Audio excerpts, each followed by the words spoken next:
ଶ୍ରୀକୃଷ୍ଣ ଅପ୍ରିୟକର ଉପେକ୍ଷା ସୂଚକ କଥା କହି ଫେରି ଯିବାକୁ ପ୍ରବର୍ତ୍ତାଇବାରୁ ଗୋପୀଏ ସେମାନଙ୍କୁ ପରିତ୍ୟାଗ ନ କରିବାକୁ ନିବେଦନ କରିଛନ୍ତି।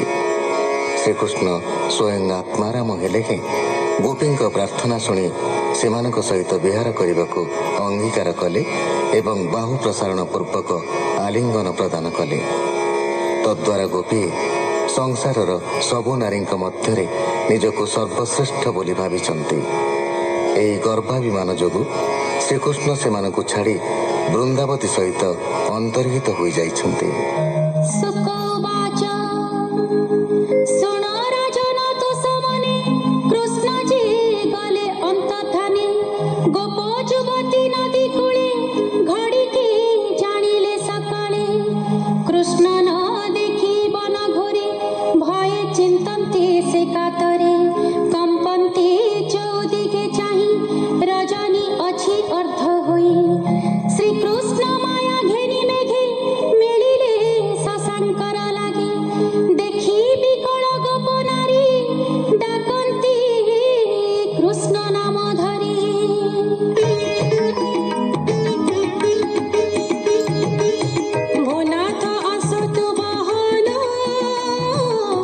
मेघ अच्छा दिला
ହାତ ଏ ପଥେ ଗଲେ ଗୋପୀନାଥ। ପଦ୍ମ ଗୋଟିଏ ଘେନି करे ବୃକ୍ଷଙ୍କ ଫଳ ପୁଷ୍ପ ଭରେ। ପଶି ଯେ ଗଲେ ଏଇ ବାଟେ ଦେଖିଣ ନମନ୍ତି ଉଚ୍ଚାଟେ। ପୁଣି ଗୋପୀଏ ବୃକ୍ଷେ ଚାହିଁ ମାଳତୀ ଯାର ହୃଦେ ଥାଇ। ବୋଲଇ କେତେ ସୌଭାଗୀ ଦେଖ ଗୋ କୃଷ୍ଣ ନଖ ଲାଗି। ପୁଲକ ହୋଇଛି ଶରୀର ଯେଣୁ ଲାଗିଲା କୃଷ୍ଣକର। ଏମନ୍ତେ ହୋଇ ଉନ୍ମତ୍ତ କୃଷ୍ଣର ପାଦେ ଦେଇ ଚିତ୍ତ। ନଟ ନାରୀଙ୍କ ହଟ ମତେ ଗୁଣ ପ୍ରକାଶ କଲେ ଅନ୍ତେ। ମିଳିଲେ ମହାବନ ଘରେ କାଳିନ୍ଦୀ ପୁଲିନ ତଟରେ। ଉଜ୍ଜ୍ୱଳ ଚନ୍ଦ୍ରମା କିରଣ ପିକ ଝିଙ୍କାରି ସୁକତାନ। ଏକାନ୍ତ ସ୍ଥାନେ ସର୍ବେ ବସି କୃଷ୍ଣର ନାମ ଗୁଣ ଘୋଷି। ଏକ ଗୋପିକା ଆଗ ସରି କୋଳେ ଚାପିଲା ଗୋପନାରୀ। ତାହାର କୁଚେ ମୁଖ ଦେଇ ନିର୍ଭରେ ଦେଲା କପକାଇ। ବୋଲଇ ମୁହିଁ ନାରାୟଣ ଶୋଷିଲି ପୁତନାର ପ୍ରାଣ। ମତେ लो ଭଜ ଗୋପନାରୀ ଚାପଇ करे कर ଧରି। ଏକ ଗୋପିକା ପଛେ ଥିଲା ଚରଣେ ଛନ୍ଦି ପକାଇଲା। ବୋଲଇ ମୁହିଁ ଦାମୋଦର ପାଦେ ସକଟ କଲି ଚୁର। ଏକ ଗୋପୀ କି କରି କାନ୍ଧେ ପକାଇ ବୋଲଇ ଆନନ୍ଦେ। ଦେଖ ମାଇଲି ତୃଣାବର୍ତ୍ତ ମହାଦେ ଯଶୋଦାର ସୁତ। କେ ଗୋପୀ ଉଦୁ ଖଳେ ଟାଣି ଗୁରୁଣ୍ଡେ ବଜାଇ କିଙ୍କିଣୀ। ବୋଲଇ ମତେ ସେବା କର ମୁସେଲୋ ଯଶୋଦା କୁମର। ମୋ ଗର୍ଭେ ଥିଲାଟି ଜଗତ ଯାହା ଦେଖିଲା ମୋର ମାତ। କେବେନି ରାମକୃଷ୍ଣ ହୋଏ ବାଛୁରୀ ଗୋପାଳ ଥକାଏ। ପୁଣି ହିଁ ଏକଇ ଗୋପୀଏ ହୋଇଲା ବତ୍ସାସୁର ପ୍ରାଏ।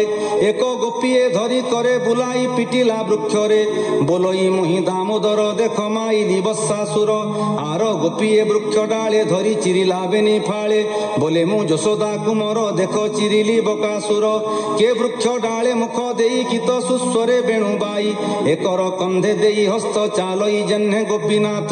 ବୋଲଇ ମୁହିଁ ବେଣୁଧର ଦେଖ ମୋ ଚାଲିବା ସୁନ୍ଦର। ଏମନ୍ତେ ଗୋପୀ ବାଇ ପଣେ ରାତ୍ରେ ବୁଲନ୍ତି ବନେ ବନେ।